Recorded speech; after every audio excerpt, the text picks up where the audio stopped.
Hey everyone, welcome in CLAT Point and let's start today's the Hindu news discussion जो कि CLAT, ALET, CLAT PG, NLSET and other law entrance test आप देंगे आप लोगों के लिए इंपॉर्टेंट हो सकता है। आगे बढ़ें उससे पहले देखिए आज बारिश बहुत हो रही है तो ट्रैफिक बहुत ज़्यादा होगा तो मुझे पहुँचते पहुँचते स्टूडियो ना 1 से 2 घंटे और हो जाते। तो मैंने कहा कि मैं हिंदू लेके जो है फिर मैं आप लोगों के सारी क्लास निपटा के फिर ऑफिस की तरफ जाऊँ। तो इसीलिए अभी मैं पहले हिंदू आप लोगों का ले रहा हूँ और आज इसलिए मैं आपको विजिबल नहीं होगा क्योंकि स्टूडियो से नहीं रिकॉर्ड कर रहा हूँ, पर कंटेंट अपना सारा है, कोई दिक्कत नहीं है, अच्छे से समझते हैं, आगे बढ़ते हैं। आगे बढ़ें उससे पहले अगर आप 2023 में क्लैट यूजी का पेपर देना चाहते हैं तो you can enrol in our Vijeta batch. अगर आप क्लैट पीजी का पेपर 2023 में देना चाहते हैं then you can enrol in our achievers batch. NLSAT 2023 के लिए हमारा ब्रह्मास्त्र बैच चल रहा है जिसमें आपको हमारे DOLLB के कोर्स का भी एक्सेस मिल जाएगा। क्लैट यूजी 2024 के स्टूडेंट्स हमारे एवेंजर बैच में आ सकते हैं, प्लस क्लैट पीजी 2024 के बच्चे हमारे चैंपियंस बैच से जुड़ सकते हैं। इसके अलावा आप चाहें तो क्लैट पॉइंट का मैजिक बॉक्स जो है वो अपने घर पे मंगा सकते हैं, जिसके अंदर जो है आपको 7 बुक्स कुरियर होंगी और साथ ही साथ आपको जो है 50+ मॉक टेस्ट भी इसमें इंक्लूडेड मिलेंगे। एंड हमारे पास सारी जितने भी एग्ज़ाम्स हमने बोले हैं इनके मॉक्स भी अवेलेबल हैं, तो इफ़ यू वांट आप उसमें भी इनरोल कर सकते हैं। करना क्या है, डिस्क्रिप्शन से हमारी एप्लीकेशन की लिंक आपको मिल जाएगी, उस लिंक को ओपन करिए, डेमो क्लासेस देख लीजिए अगर कोर्सेज में इनरोल करना है, इन मॉक्स को ओपन करना है तो इनकी डिटेल्स देख लीजिए। हमारी टीम का भी कॉन्टैक्ट नंबर है, आप कॉन्टैक्ट करके भी कोर्स की जानकारी ले सकते हैं। अब आज के जो एडिटोरियल्स हैं ना द हिंदू में बहुत ज़्यादा खास आए नहीं हैं, वही रिपीटेटिव हैं या कुछ मज़ेदार नहीं है, तो आज मैंने कुछ आर्टिकल्स अलग से भी इंक्लूड किए हैं, प्लस हिंदू के न्यूज़पेपर में से बहुत सारी चीज़ें करी हैं। देखो हिंदू में क्या हो रहा है ना, अभी SEO चल रहा है तो पूरा का पूरा SEO पे काफ़ी सारे आर्टिकल्स आ रहे हैं और बहुत सारी चीज़ हिंदू हो गया या इंडियन एक्सप्रेस हो गया, कोई भी न्यूज़पेपर हो गया ना गाइस, वो इरिलेवेंट होता है। तो उसको न्यूज़ की तरह बता के या फिर उस पर टाइम वेस्ट करके अपने को मतलब नहीं है। नई चीज़ को सीखने को मिलेगी तभी सेशन का मज़ा है और वही मेरा प्रयास रहता है। ठीक है, चलो अभी हुआ क्या है, अभी हुआ ये कि इंडिया एंड चाइना जो है सितंबर 13 को ये कंफर्म करती है कि डिसएंगेजमेंट जो है वो ट्रूप्स का 5th फ्रिक्शन पॉइंट जो है ईस्टर्न लद्दाख में LAC के यहाँ पे वो हो गया है। LAC क्या है, लाइन ऑफ एक्चुअल कंट्रोल, आपको मैंने बताया है it's an fictional line. Like LOC is an accepted line by India and Pakistan, but LAC जो है हम कुछ और कहते हैं, चाइना अपना कुछ और क्लेम करता है। तो अभी क्या हुआ है, ट्रूप्स का जो विड्रॉल किया गया है पेट्रोलिंग पॉइंट PP15 से, जो कि एक काफ़ी मतलब इम्पॉर्टेंट कदम है दोनों ही कंट्रीज़ के लिए। देखो अभी SCO की मीट होने वाली है जिसमें कि हमारे देश के प्राइम मिनिस्टर नरेंद्र मोदी जी जाएंगे उज्बेकिस्तान, वहाँ पे जी जिनपिंग जी भी आएंगे। तो ये एक बहुत अच्छा कदम उठा है चाइना के साइड से, आप कह सकते हो, जो कि इंडिया तो तैयारी था चीज़ें करने के लिए लेकिन चाइना ही अपना जो है अक्खड़पन दिखा रहा था। बट अभी चाइना की तरफ से एक ये कदम उठा है to balance out things. But अभी ये हुआ इसका मतलब ये नहीं है कि चीज़ें सॉर्ट आउट हो गई हैं, अभी बहुत सारी जगहों पर डिसएंगेजमेंट बाकी है। चाइना ने तो ऑलरेडी इंफ्रास्ट्रक्चर बॉर्डर के एरियाज़ में क्रिएट किया हुआ है, तो वो सब जो इश्यूज़ है ना वो सब इश्यूज़ आज भी हैं। लेकिन ये कह सकते हैं हम कि SCO पे जाने से पहले, क्योंकि अभी देखो रशिया के साथ भारत की बायलेटरल टॉक्स होगी, ये तो कंफर्म है। जैसे SCO की मीट होती है तो सारे लोग इकट्ठा होंगे, तो आपको मैंने बताया था कि उसमें क्या होता है कि साइड लाइन्स में 1-to-1 मीटिंग्स भी होती है जिसको बायलेटरल मीटिंग बोल देते हैं दो कंट्रीज़ के बीच में। अभी इंडिया चाइना की कंफर्म नहीं है लेकिन it's not a big deal कि वहाँ पे ये चीज़ हो जाए। तो ये एक अच्छा कदम उठा है जिसकी वजह से आप कह सकते हो कि अब थोड़ा सा रिलेशन बेटर हो सकते हैं और अगर बातचीत में वापस आ जाएंगी दोनों सरकारें तो और धीरे धीरे चीज़ें जो हैं वो हो सकती हैं। लेकिन ये नहीं है कि चाइना ने बहुत अच्छा कर दिया है, अभी भी there are lot of areas जहाँ पे प्रॉब्लम है, जैसे कि डेमचौक, डेप्संग का जो एरिया है, या फिर बहुत सारी ऐसी जगह हैं जहाँ पे भारत की पहली आर्मी जो है ना पेट्रोलिंग करने के लिए जाती थी, अब वो दोनों ही बॉर्डर्स के बीच में फंस के रह गए हैं, दोनों की वहाँ पे डिसएंगेजमेंट वाला सीन फंस के रह गया है, तो अब वो पेट्रोलिंग भी नहीं जा पा रहे हैं। तो ऐसा नहीं है कि चाइना जो है बहुत सुधर गया या कुछ ऐसा है, इट जस्ट कि उसने एक पॉइंट से ये चीज़ करी है जो कि एक वेलकम कदम है। बट फ्यूचर में जो है अभी और पॉइंट्स पे बातचीत करनी बाकी हैं, लेट्स सी, होपफुली वहाँ भी चीज़ें जो हैं सॉर्ट आउट हो जाएं। इसके बाद देखिए एक ज़्यादा कोई ऐसी न्यूज़ एग्ज़ाम पर्सपेक्टिव से नहीं है लेकिन एक बड़ी आश्चर्यचकित करने वाली न्यूज़ थी, तो मैंने कहा आप लोगों के साथ शेयर किया जाए। देखो जो डोलो दवाई है आप सभी ने सुना है, जब कोविड आया था या फिर हम लोगों को जब फीवर बहुत हो रहा था उस समय, तो डोलो जो है ना गोली मतलब सभी लोग सजेस्ट कर रहे थे। तो ऐसा नहीं है कि डोलो बहुत कोई कारगर दवाई थी इसलिए सजेशन आ रहा था या कुछ है। अब देखिए मार्केटिंग टैक्टिक्स देखिए, ये जो कंपनी है भारत के अंदर माइक्रो लैब्स, जो बेंगलोर बेस्ड फार्मास्यूटिकल कंपनी है जो डोलो का मैन्युफैक्चर करती है, सेल करती है, इन्होंने करीबन ना 1000 करोड़ का फ्रीबीज दिया है डॉक्टर्स को कि आप हमारी जो डोलो है वो रिकमेंड करिए। डोलो 650, तो डोलो 650 रिकमेंड करने के लिए डॉक्टरों को यहाँ पे 1000 करोड़ रुपीज़ तक का फ्रीबीज दिया हुआ है, ऐसा इनके ऊपर चार्ज लगा है। अभी ये प्रूव्ड फैक्ट नहीं है, बट अगर ऐसा है तो आप ये देख सकते हो कि किस तरीके से किसी दवाई को पॉपुलराइज किया जाता है। ठीक है, एक अच्छी दवाई है, देखिए इन द एंड इसमें पैरासीटामोल ही है ना, तो बस उसका क्वांटिटी बढ़ जाता है, नाम थोड़ा सा चेंज हो गया है। लेकिन बात यहाँ पे इतनी सी है कि किसी भी दवाई को किस तरीके से आपके साथ खेला जाता है। एक चीज़ मैं आपको और बताता हूँ, मे बी आपको पता हो, ये एक जनरल अवेयरनेस की चीज़, आप क्योंकि मेरे स्टूडेंट्स हो आप लोगों के साथ मैं शेयर करना चाहता हूँ। देखो जो डॉक्टर्स होते हैं ना, आई am not saying everyone is like that, but doctors जो होते हैं ना, वो जान के आपको दवाइयाँ उसी कंपनी की लिखते हैं जिसके एमआर, जो मेडिकल रिप्रेजेंटेटिव्स होते हैं जो उनको दवाई सेल करने आते हैं, तो हर डॉक्टर का ना एक दो कंपनी से टाई अप होता है। अब मैं इसलिए जानता हूँ क्योंकि I have few friends in doctor वाला फील्ड, तो उनका समय समय पे पार्टीज़ होता रहता है, उन लोगों को फ्रीबीज दिए जाते हैं, कहीं ट्रिप पे भेज दिया जाता है। तो इस तरीके की चीज़ें करी जाती हैं कि आप जो है ना नाम दवाइयों का रिकमेंड वो करें जो हमारी दवाइयाँ हैं। अब उसमें क्या होता है, देखो क्या होता है ना कि देखो किसी भी दवाई का कंपोनेंट तो सेम है, ठीक है। अब आपने कभी ये चीज़ नोटिस करी कि सरकारी जो दवाइयाँ होती हैं जो फ्री में मिलती हैं वो भी वही चीज़ होती है, और जो प्राइवेट दवाइयाँ होती हैं वो भी वही चीज़ होती हैं, पर इसका कीमत ज़्यादा होता है, इसका कीमत कम होता है। ऐसा क्यों होता है? तो देखो एक कारण, चलो ठीक है, आप 0.55% जो है ना वो कह सकते हो कि हाँ भाई ठीक है, थोड़ा सा क्वालिटी बेटर हो जाएगा, बट ये लॉन्ग टर्म में ये चीज़ सही नहीं है। मेन होता है कि ये जो कंपनीज होती हैं ना, ये अपनी प्रमोशन करती हैं, मार्केटिंग करती हैं, डॉक्टर्स के साथ टाई अप करती हैं, जिसकी वजह से फिर इनकी दवाइयाँ ज़्यादा रिकमेंड हो जाती हैं।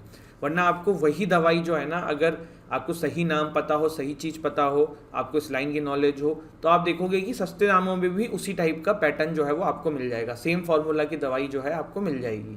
तो ये वाली चीज़ होती है। इसके बाद देखिए, Hindi not a competitor of regional language, Amit Shah ji ने बोला है। अमित शाह जी का ऐसा कहना है कि हमें हमारे देश के लिए सारी रीजनल लैंग्वेज को प्रमोट करने की ज़रूरत है, और उसी के थ्रू जो है वो हिंदी भी प्रमोट होगी। But then we are saying कि रीजनल लैंग्वेज प्रमोट करने की ज़रूरत है, बट जो most of the exams India के अंदर वो आज भी इंग्लिश में हो रहे हैं। तो प्रॉब्लम यहाँ पे आ जाती है।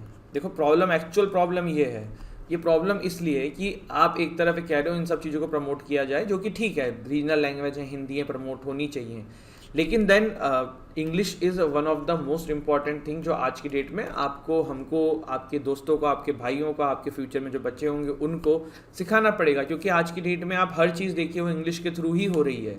तो वो एक प्रॉब्लम फंस जाती है, तो वो वहाँ पे भी कुछ सॉर्ट आउट निकालना पड़ेगा सॉल्यूशन, कि भाई जो हिंदी में पेपर देना चाहे क्लैट का, उसको देने दीजिए ना, हिंदी में पेपर देने दीजिए, क्या दिक्कत है? पर नहीं हो पा रहा है ऐसा। कैबिनेट अप्रूव्स, या फिर जो भी कोई रीजनल लैंग्वेज में देना चाह रहा है उसमें रीजनल लैंग्वेज में देने दीजिए, तो पर ऐसा कहाँ है? Cabinet approves addition of 4 tribes to ST list, तो एसटी कैटेगरी के अंदर जो है वो 4 ट्राइब्स अभी ऐड हो रही हैं, जिसमें एक है Hati tribe, Transgiri area, Sirmaur district of Himachal Pradesh से, एक है Nari Koravan, Kurivikkaran hill tribe of Tamil Nadu, और देन है आपकी भिंजिया ट्राइब इन छत्तीसगढ़। ठीक है, चलिए। BCCI office bearers can have 2 terms in a row before a cool off. ये क्या है? देखो एक्चुअली क्या था कि जैसे मान लो बीसीसीआई के अभी प्रेसिडेंट है सौरभ गांगुली, तो पहले यहाँ पे ना ये बात चल रही थी कि सौरभ गांगुली जो है ना दूसरी बार इलेक्ट तभी हो पाएंगे जब वो 3 साल का कूलिंग ऑफ पीरियड लेंगे, फिर उसके बाद ही वो एक टेन्योर ख़त्म होने के बाद, ये 3 साल का पीरियड ख़त्म करने के बाद फिर इलेक्शन लड़ सकते हैं। तो ये जो पीरियड था ना ये हटा दिया गया है, तो ये जय शाह, सौरभ गांगुली फिर से बन जाएंगे, ऐसा लग ही रहा है प्रोबेबली, फिर देखते हैं।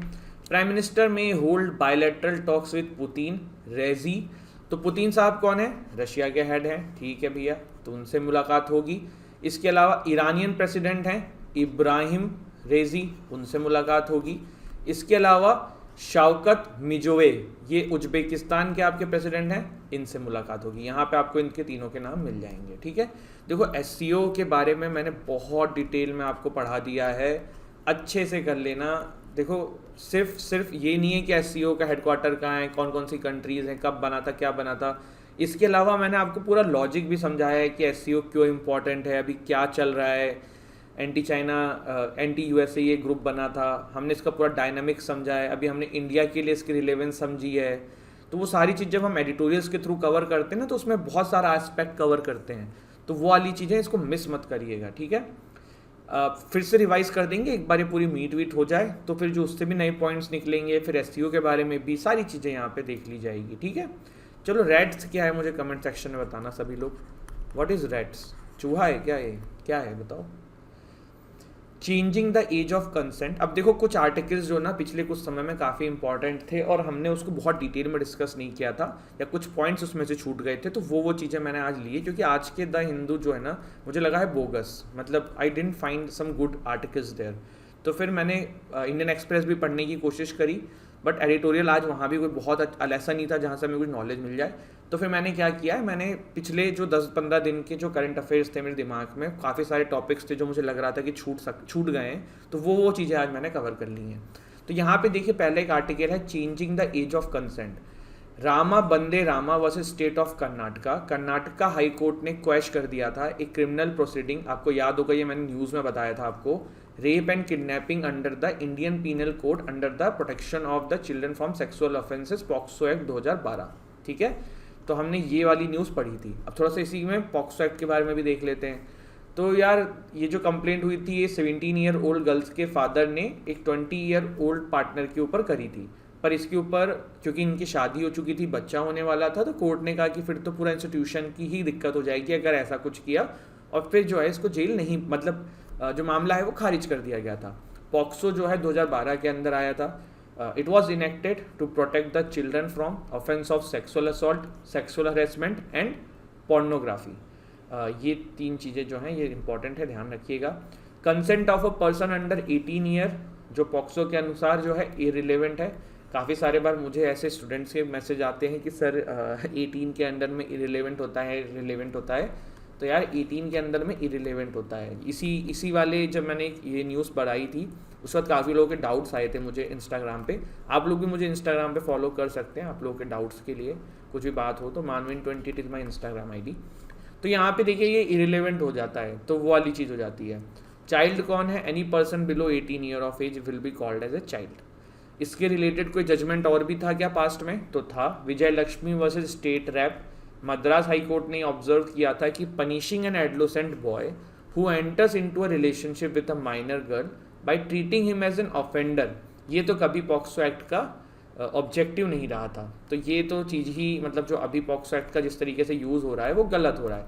तो इसमें पता है बहुत बार क्या होता है, जो मैं आपको समाज में ना एक्चुअल प्रॉब्लम एग्जिस्ट कर रही है मैं वो बता रहा हूँ, जो कि मैंने लिटिगेशन की फील्ड में भी काफ़ी काम किया हुआ है। काफ़ी बार जैसे यूट्यूब पे बहुत सारे, मतलब हर एज ग्रुप में मैंने स्टूडेंट्स पढ़ाए हुए हैं। There was a time when I used to teach for UPSC polity current affairs there. तो वहाँ पे थोड़े एज में बच्चे बड़े भी होते हैं, बड़े लोग भी होते हैं, मेरे से ही बड़े लोग थे। तो ऐसे जो प्रॉब्लम्स आती थी ना उसमें देखो बहुत बार क्या होता है, जैसे मान लो कोई गर्ल है वो 17 ईयर की है, अब she can easily hide her age ना यार, वो बोल देगी मैं 19 की हूँ, मैं 20 की हूँ, कहाँ पता पड़ता है। बहुत बार 15-16 की जो गर्ल्स होती, सबकी बात नहीं होती, मैं आपको केसेस बता रहा हूँ क्या आता है। तो दे यूज टू टेल कि हाँ 19 है, 20 है, तो फिर सामने वाले को लगता है कि हाँ भाई ये 18 से प्लस में, क्योंकि आज की डेट में ये तो हर कोई सुनिश्चित करता है before going into a relationship और एनीथिंग कि हाँ द सामने वाला पर्सन इज अबव 18। बट ऐसा होता क्या है कि बहुत बार हाइड कर लिया जाता है। फिर क्या होता है बाद में, इसका प्रॉब्लम क्या होता है कि जो गर्ल्स के पेरेंट्स होते हैं वो सीधे चार्ज लगा देते हैं किडनैपिंग का और रेप का। अब इसमें क्या होता है कि किडनैपिंग एंड रेप अब कुछ भी नहीं कर सकते आप, क्योंकि पॉक्सो में तो कंसेंट का कोई मतलब ही नहीं है। तो भाई अगर उसने आपसे झूठ भी बोला पर कंसेंट तो दी थी ना, तो ये मसला बहुत फंसता है। इसके अलावा आपको मैं एक और बहुत बड़ी प्रॉब्लम बताऊं, there are scam going on. Girls below the age of 18 वो 18 से प्लस बन के आपको ट्रैप करती हैं। हनी ट्रैप आपने सुना होगा, इंस्टाग्राम के थ्रू, बहुत सारे इस तरीके मैसेज के थ्रू। फिर आप एक रिलेशनशिप में चले जाते हैं, देन पीपल शेयर न्यूड्स, और फिर उसके बाद जो है हरेसमेंट का केस आ जाता है। तो ये चीज़ एक्चुअल सोसाइटी में हो रही है। I am not generalising it, but there are such instances going on, और ये चीज़ें होती हैं। तो इसीलिए सावधान रहिए, जागरूक रहिए, प्लस यहाँ पे इन चीज़ों का भी थोड़ा सा ध्यान रखिए। बाकी ये जो जजमेंट्स आ रहे हैं, दीज आर वेलकम स्टेप। अगर कानून जो है अगर इन चीज़ों को नज़रअंदाज कर देगा कि सामने वाले को पता ही नहीं था, या फिर उसको मिस इन्फॉर्म किया गया था, या नकली आधार कार्ड दिखा दिया था, बहुत सारी चीज़ें होती हैं। तो ये वाली चीज़ें हैं, ध्यान रखिएगा। और आप लोग इस फील्ड में हैं, आपको तरह तरह के इस तरीके के केसेस आज नहीं तो फ्यूचर में जब इंटर्नशिप करेंगे या वकालत करेंगे तब देखने को मिलेगा। इसके बाद देखिए, इन्हें first Bihar district office goes paperless. तो ये सहरसा जो है जगह, ये पहली डिस्ट्रिक्ट बनती है बिहार के अंदर जो कम्प्लीटली पेपरलेस हो गई है। यहाँ पे सारा काम जो है अब डिजिटलाइजेशन चलेगा, कोई पेपर का काम किसी भी ऑफिस के अंदर नहीं होगा। सेरेना विलियम्स जो हैं, जिन्होंने गेम जो टेनिस की one of the greatest player हैं, आप मैं पर्सनली इनको बहुत एडमायर करता हूँ, क्योंकि आपको देखिए, एक तो पहली चीज़ इनको रेसिज्म का बहुत सामना करना पड़ा था, दूसरा कि इन्होंने ओपन आके अपने डिप्रेशन के बारे में भी बताया था, तीसरी चीज़ कि व्हेन शी वाज प्रेग्नेंट ना, she played the grand slam and I think she even von that particular वाला जो ग्रैंड स्लैम था। तो वो वाली चीज़ है। अभी इन्होंने क्या किया है, इन्होंने यूएस ओपन के बाद अपना फेयरवेल दिया है, कैरियर को भी समाप्त किया है। ऑस्ट्रेलिया की अजला टोमजोविक से जो है ये हार गई थी। इनके अचीवमेंट की बात करी जाए तो ख़त्म ही नहीं होते हैं। 23 ग्रैंड स्लैम सिंगल टाइटल्स इन्होंने जीते हुए हैं। इन्होंने ग्रैंड स्लैम टाइटल मेलबर्न में जब जीता था तब शी वॉज 8 वीक्स प्रेग्नेंट, और इसके अलावा 4 ग्रैंड स्लैम का फाइनल इन्होंने खेला था व्हेन शी वॉज प्रेग्नेंट उस समय भी। तो ये वाली चीज़ें हैं। इसके बाद अभी क्वीन एलिजाबेथ सेकेंड 1926 से लेकर 2022 तक, जो कि one of the longest ringing queen जो थी, 70 ईयर्स के आसपास, ब्रिटिश मोनार्क जो थी सबसे लंबी अभी तक की, उनका देहांत हो गया है। और हर सिग्निफिकेंस क्या है, तो कॉमनवेल्थ को इन्होंने 17 साल अभी राज किया है। कॉमनवेल्थ क्या होता है? कॉमनवेल्थ ऑफ नेशंस, जिसमें जहाँ जहाँ पे ब्रिटिश की कॉलोनी होती थी वो सारे कंट्रीज़ हैं। She is a royal patron और president with over 600 charities, military associations, professional bodies and public servant organisations. She visited India 3 times, 1961, 1983, 1997। Appreciation जो है इंडिया को इन्होंने काफ़ी दिया है, वो तो देंगी। एक्सेप्टेंस जलियांवाला बाग मैसेकर के ऊपर भी इन्होंने बोला था कि डिस्ट्रेसिंग एग्जाम्पल है, लेकिन ब्रिटिशर्स ने या फिर इंग्लैंड ने आज तक ऑफिशियली जो है इस चीज़ के लिए अपोलोजाइज़ नहीं किया है। जलियांवाला बाग मैसेकर जो है ना, अपने आप में एक बहुत बड़ा इशू है, इसको भी कभी डिस्कस कर लेंगे। न्यूज़ में आता रहता है, करंट अफेयर का ही पार्ट रहता है जब इसका वो जब सालगिरह होती है इस पर्टिकुलर इंसिडेंट की। इसमें देखिए बहुत ज़्यादा भारतीयों के साथ जो है, और जो आंकड़े हैं ना, वो फिगर्स जो हैं वो बहुत कम है, छुपा लिए गए थे, क्योंकि उस समय हिस्ट्री सारी यही लोग लिखते थे, तो इन्होंने आधे आंकड़े छुपा लिए थे। तो इनके बाद जो है ऑपरेशन लंदन ब्रिज हुआ था, जिसमें कि इनके जो सन हैं प्रिंस चार्ल्स, उनको थ्रोन पे लाया जाएगा। ठीक है, चलिए स्पेशल मैटरनिटी लीव के कंटेक्स्ट में कुछ जान लो। तो all female central government employees, ये भी एक नया रूल आया है कि उनको 60 डेज़ की मैटरनिटी लीव मिलेगी अगर बच्चे के बर्थ के दौरान बच्चे की मृत्यु हो जाती है। पर इसके लिए कंडीशन है कि भाई 2 से ज़्यादा बच्चे नहीं होने चाहिए, ये बच्चा दूसरा होना चाहिए या पहला होना चाहिए। ठीक है, women should have less than 2 surviving children and child delivery must be at an authorised hospital. वहीं अगर मैटरनिटी बेनिफिट अमेंडमेंट एक्ट 2017 की जाने तो 26 weeks of paid leaves after child birth जो है वो दी जाती है। तो ये सब छोटे छोटे फैक्ट्स ना इंपॉर्टेंट हो जाते हैं, इवन लीगल के पर्सपेक्टिव से भी, प्लस आपका करंट अफेयर के पर्सपेक्टिव से भी। Nagaland top in extortion, Assam in sedition cases. तो एनसीआरबी का एक डेटा आया है जिसमें यह आया है कि नागालैंड के अंदर जो है ना, एक्सटॉर्शन ब्लैकमेलिंग के केसेस सबसे ज़्यादा देखने को मिले हैं। वहीं सेडिशन के सबसे ज़्यादा मामले जो हैं वो आसाम में लगे हैं, ऐसा नेशनल क्राइम रिकॉर्ड्स ब्यूरो के अकॉर्डिंग आया है। आसाम को जो है 2nd नंबर पे हरियाणा ने फॉलो किया है, 3rd पे झारखंड एंड 4th पे Karnataka. What is section 124A of IPC? तो ये सेडिशन होता है। सेडिशन का मतलब होता है any person by words either spoken और रिटन और बाय एनी साइंस और बाय विजुअल रिप्रेजेंटेशन और otherwise brings or attempts to bring into hatred or contempt or excites or excite disaffection towards the government established by law in India।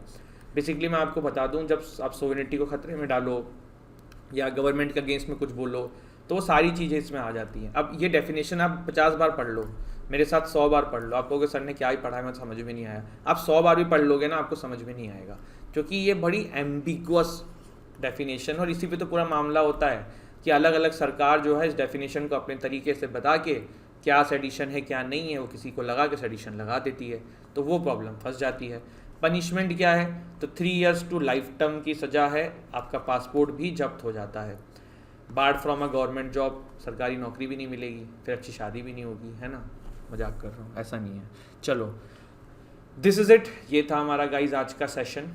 Short and sweet. देखो कभी कभी क्या होता है ना, newspaper से जब कुछ अच्छा नहीं निकलता है, बोगस चीज़ें रहती हैं, तो उसको ज़बरदस्ती कवर करने का कोई मतलब नहीं है।